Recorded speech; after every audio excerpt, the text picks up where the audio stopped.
everyone. My name is Jessica Bodwin. I'm a registered dietitian at Little Company of Mary Medical Center in Torrance. And today we have another recipe demonstration video for you. We'll be putting together some sheet pan tofu with roasted vegetables and an Asian-inspired sauce.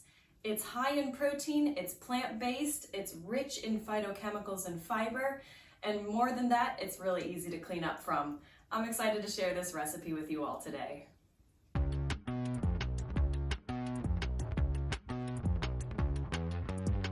First, we'll be using a 14 to 16 ounce block of tofu. I have extra firm today, but you could also use firm. 8 ounces of baby bella mushrooms, a bunch of broccoli, about 2 cups worth. Today I'll be using a delicata squash, but you could also use sweet potato. We have 1 bunch of scallions, a little cilantro to garnish. In our sauce, we have 1/4 cup of low sodium soy sauce, 2 tablespoons of rice wine vinegar, 1 teaspoon of sugar, 1 garlic clove, the white of 1 green onion, 1 tablespoon of ginger minced, 1 teaspoon of sesame oil, and if you like spicy, you can add a little bit of sriracha as well. So the first step is to preheat your oven to 400 degrees, which I've already gone ahead to do. Then I'm going to start on the tofu. I'm going to actually press our tofu before we prep the rest of our vegetables. And that's because we want the tofu to have some time to drain some of the extra water inside of it so that it takes up more of the marinade that we'll make in our Asian-inspired sauce. First things first, drain the water from the tofu, cut it into 2 pieces, and then I'm going to actually press it between 2 sheet pans lined with paper towels. Place the tofu on top of some paper towels on top. Sometimes I like to kind of weave them in between to soak up extra moisture. Top it with another sheet pan, and I like to add a little bit of weight to kind of help it drain a little more quickly. So I usually use a non-breakable item to stack on top of the sheet pans. Today I'm just using a saucepan with some onions inside for weight. We're gonna let that drain for about 10 minutes before we marinate it, and then get started on the rest of our mise en place. So next we're going to make our sauce, which is also doubling as our marinade. I'll save some of it for marinating the tofu, and some of it we'll reserve on the side for our sauce when we're ready to eat. We're going to take 1 clove of garlic and go ahead and peel that. I like to peel my garlic by just giving it a light smash, which helps to loosen the skin. Sometimes you need a little extra force.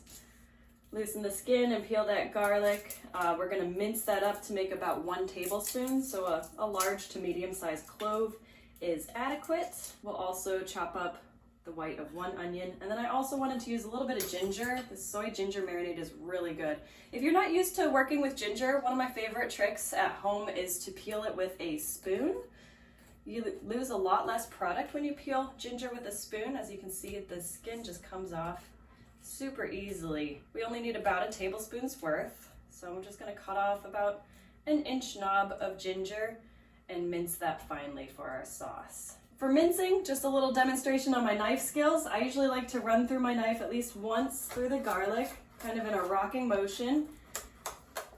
Kind of get an initial chop done with our garlic, ginger, and onions, and then I'm going to gather it all into one pile and run my knife through it a few times in order to get a good fine mince. You don't really want to run into any giant chunks of garlic or ginger here because the sauce will be not cooked, so you will have some chunks of raw ginger and raw garlic. The key is to get it into small little pieces. We got about a tablespoon of each ingredient approximately. Then we're going to add to that our 1/4 cup of low sodium soy sauce, 2 tablespoons of rice wine vinegar, 1 teaspoon of sugar, about a teaspoon of sesame oil, and like I said, I like a little spice, so I'm going to put in about a teaspoon of some sriracha. Just give that a good mix until the sugar has dissolved, and this is what we'll use to marinate our tofu. So this tofu's been pressing for about 10 minutes. I'm going to cut these into 1/2-inch thick steaks. For our dish today, you want to run into some hearty chunks of tofu, so I like to make these about a 1/2-inch thick so that you've got some good sized steaks. I'm going to go ahead and toss those in the bag with our marinade. I like to marinate tofu in a plastic bag because it makes it easier to distribute the marinate all around.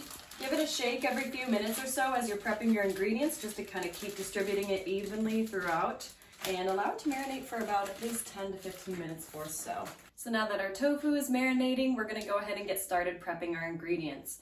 All right, so I'm gonna start with our mushrooms. For this size mushrooms, I'm just going to quarter them today. I think that'll be a good size. You want them to be approximately bite size for your dish. Some of these I'll just cut in half, and some of the bigger ones I'll cut into quarters. Mushrooms are a really great ingredient. You can use any mushroom really for this recipe. If you want to get portobello mushrooms and cut them into 1/2-inch thick steaks, that works. If you want to use white mushrooms, because that's all the grocery store has, those work perfectly fine. Like I said, today I'm using baby bellas. They're all quite good. I've actually used shiitake mushrooms for this recipe in the past as well, which add a really nice flavor. They're a little pricier, but if you can find them and you can afford them, they're definitely worth it. Mushrooms are a great source of vitamin D, so they're quite healthy for you. Most Americans are low in vitamin D, so it's good to get a little extra from the foods we eat. Next, I'm gonna take our broccoli florets. You can use fresh broccoli like I'm using today. Just take off the stem. I'm actually gonna save these for broccoli soup later, and cut them into bite-sized florets. Sometimes they fall off nicely into little florets, and that makes your job easier. Others of these you'll wanna cut.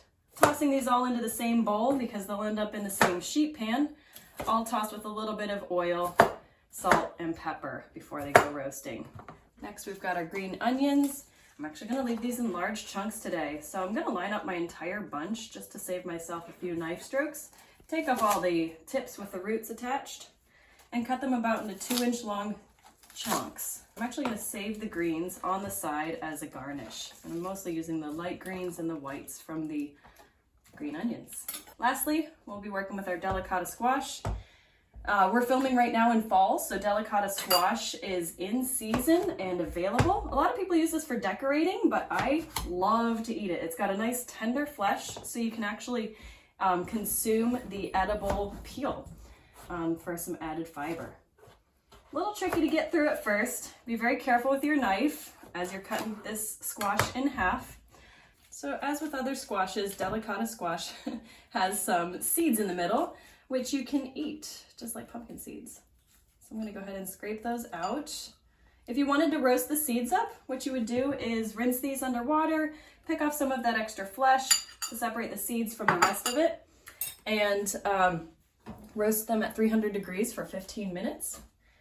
For today, we'll just be using the squash, so I'm going to go ahead and slice that into about 1/2-inch thick slices, about yay big. Squash is really high in vitamin A, and although delicata squash doesn't have as much vitamin A as a butternut or a pumpkin might, it's still quite high in fiber, high in potassium, and like I said, it's really good for you. It ends up becoming quite sweet after you've roasted it in the oven. So if you haven't tried delicata squash, I highly recommend going for it. There we go. We'll toss these vegetables in a little oil, salt, and pepper, and then prep our sheet pans for roasting. I've taken my pre-marinated tofu out, shaken off most of the marinade, and now I'm going to coat it in some cornstarch. So I've just put a couple of tablespoons worth on a plate, and I'm just going to coat both sides nicely and arrange them onto a sheet tray. Before I do, let me not forget, we do want to put a little bit of oil on the sheet tray, just to kind of prevent it from sticking. You can see I've already treated my sheet tray here with some foil. I like this because it's much easier to clean up, less mess, less to worry about at the end. So each tofu bit gets coated with just a little bit of cornstarch, just enough to kind of coat it like you would deep frying in flour. Once this is all ready, we'll arrange our vegetables on the other half of this same sheet pan and pop it into the oven. So we'll go ahead and toss our vegetables with a little bit of oil, a couple of tablespoons worth. You can see I didn't quite measure it. You just want enough to be able to coat the vegetables. I toss it in oil first, and then we'll add a little bit of salt and pepper. Oil helps the salt and pepper to stick to it. Again, I tend to not use precise measurements. I got a good generous pinch here of salt and a few cracks of pepper. And maybe just a touch more oil to coat these vegetables even further. And we're good to go. So one of the keys to this recipe, like I've mentioned, is really distributing the vegetables evenly, spacing them out nicely. You never want to overcrowd a sheet pan when you're making, when you're roasting vegetables, because if you overcrowd the sheet pan, it tends to steam. Vegetables are so high in moisture content, they'll start to steam themselves. That steaming actually fundamentally drops the temperature of the vegetables as they're roasting, and you don't get that same level of browning that you really want with roasted vegetables. On the sheet pan with the tofu, I'm going to put some more of my vegetables. And again, if you have more vegetables than you can fit on the sheet pan, rather than overcrowding it, just bake a second batch. When you're enjoying that first batch for dinner, you can throw the second batch in the oven, and you'll end up with a much better product baked in 2 batches than you would trying to bake it all at once. All right, let's go ahead and get these in the oven. You can see I've positioned my oven to the middle rack, and I'm gonna place both sheet pans inside 400 degrees Fahrenheit. We're gonna let it cook for 15 minutes, flip everything, give the vegetables a stir and flip the tofu, and let it cook for another 15 minutes for a total of 30-minute cook time.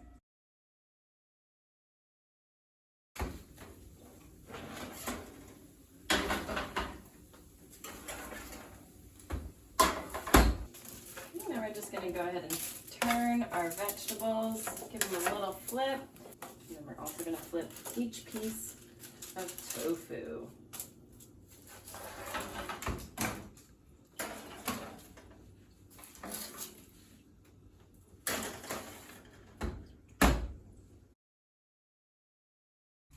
Our vegetables have been in the oven for 30 minutes, so I'm going to go ahead and take them out.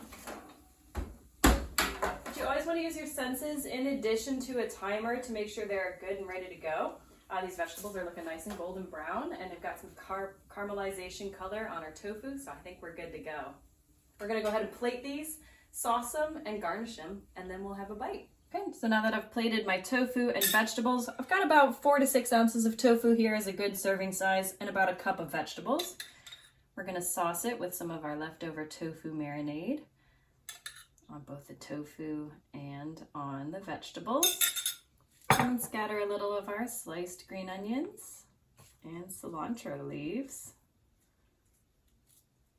And there we have it. All right, let's give this recipe a taste. Just gonna cut myself a nice little chunk of tofu off, get a couple of vegetables in my bite.